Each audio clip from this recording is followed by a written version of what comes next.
Hello mes amis, et hello à toi qui viens ici pour la première fois. Bienvenue sur Sweet Wassy.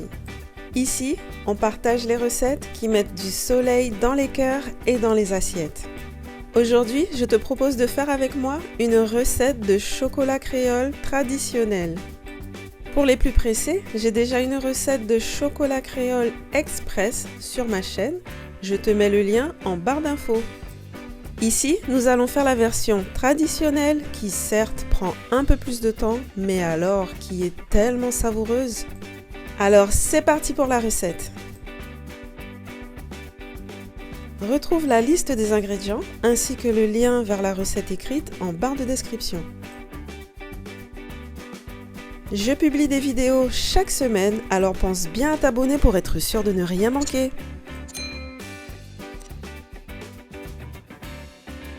Je commence donc par râper mon cacao en bâton et je vais le réserver. Ensuite, j'hydrate le cacao en poudre avec un peu d'eau chaude. J'ajoute l'eau petit à petit.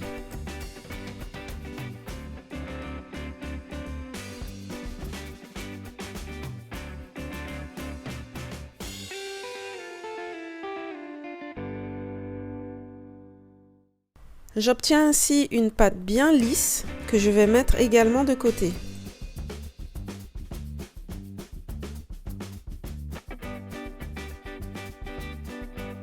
Maintenant, je mets le lait à chauffer à feu doux et j'y ajoute quelques morceaux de bâton de cannelle.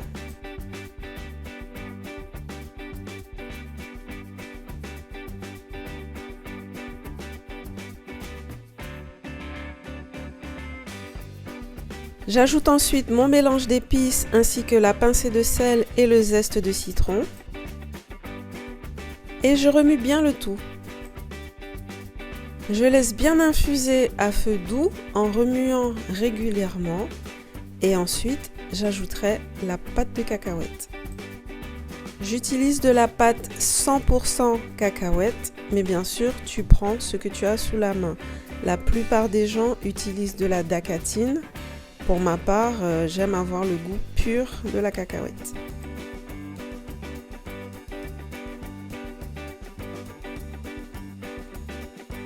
Je remue à nouveau.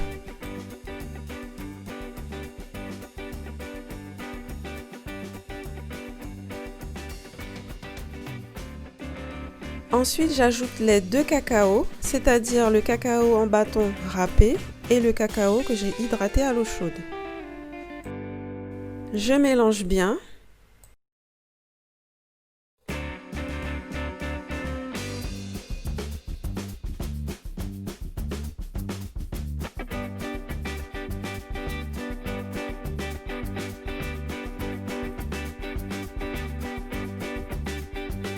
J'incorpore le lait concentré sucré. Il faudra goûter au fur et à mesure pour voir si tu veux ton chocolat plus sucré ou moins sucré. Je cuis encore mon chocolat une bonne dizaine de minutes et toujours à feu doux. J'ajoute la vanille.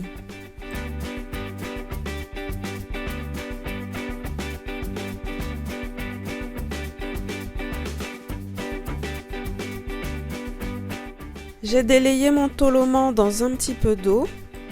Je vais l'ajouter petit à petit afin d'obtenir une texture onctueuse. Attention à ne pas mettre tout le toloman d'un coup, car tu risques de te retrouver avec une crème et non avec une boisson. Ici, on cherche juste à donner de l'onctuosité à notre chocolat créole.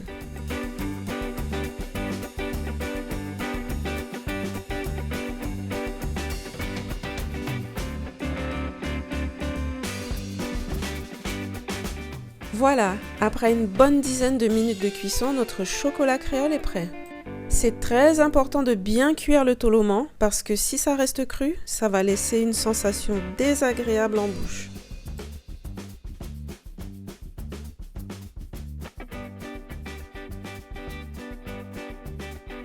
Si tu le souhaites, tu peux filtrer ton chocolat, mais ce n'est pas obligatoire.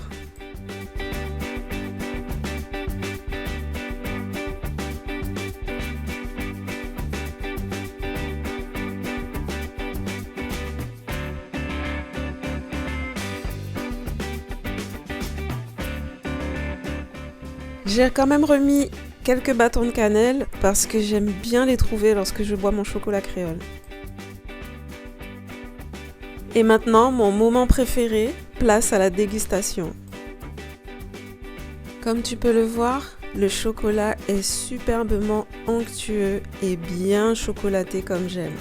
Ici, je t'ai juste donné les bases. Après, tu ajustes selon tes préférences. Plus de chocolat, moins de chocolat, plus de lait sucré. Il y en a qui ne mettent pas de lait sucré justement et qui mettent que du sucre de canne. C'est vraiment au choix.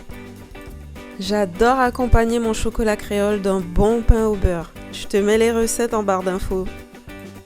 J'espère que cette vidéo t'aura plu et si c'est le cas, n'hésite pas à liker, à commenter et à partager. Quant à moi, je te dis à très bientôt sur Sweet Wasei pour de nouvelles recettes. Bye bye!